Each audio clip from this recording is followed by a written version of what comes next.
from Cooperative Kids of Agawam.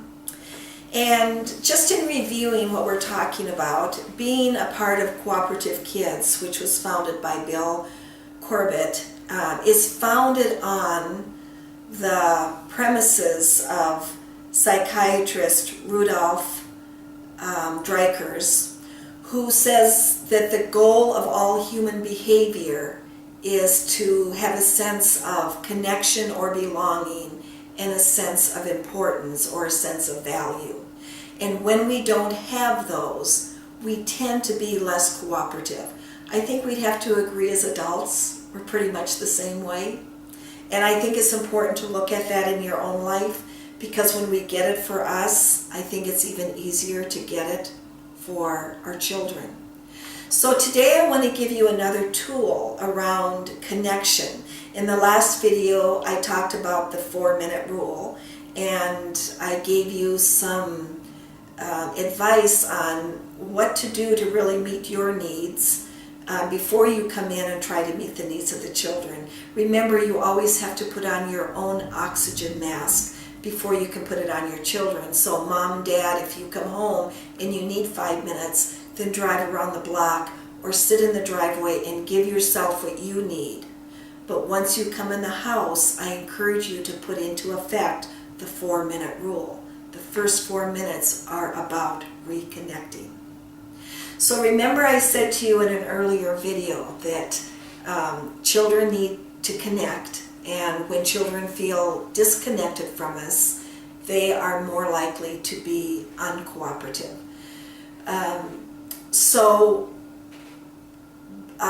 Bill Corbett, in his book, Love, Limits, and Lessons, puts it this way: rules without relationships equal rebellion. And I couldn't agree more. So it's important for you to connect with your child before you ask them to do something or before you correct them. Connect before you correct. Connect before you correct. It will make a huge difference. Connect before you transition. Remember, one of the reasons why we need to implement some of these strategies is, number one, we know more about children than we've ever known before, and we understand more about their brain than we've ever understood before, which helps us to be more aware parents and to do things in a way that will actually create more cooperation from our children, which will allow us to enjoy our children more and have more harmony in the home.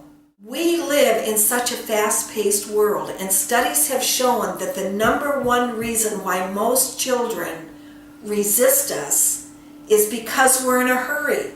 Children are in the moment. It's just the way it is. Children are so beautifully in the moment, and they don't like to be taken out of the moment. So when you want your children to rush and do something, they are going to appear uncooperative because it works against who they really are. Children are not trying to make our life hard. Their priorities are not the same as our priorities. So you might be thinking, oh, I have to get out of the house, I'm going to be late for my meeting. They're in the moment. They're just sitting there trying to put their socks on. So if you want to have more cooperation, understand that children are in the moment. Connect with them. Get down to their eye level and say, you know what? In 10 minutes, it's going to be time for us to get ready to go into the car. So you have 10 minutes to get your shoes and socks on. So I'm going to come back in 10 minutes and see how you're doing with that. And you don't yell it across the room. You walk over. You get down to their level and you connect. If your child is playing with some Play-Doh or playing with the truck, remember, the most important thing in their world is what is in front of them. Children live in the moment. So go over to your child, get down on his or her level, and get interested in what they're interested in. Wow, did you make like that with the Play-Doh? Oh, that's so interesting. Tell me about it. And connect with them. Wow, I really like that.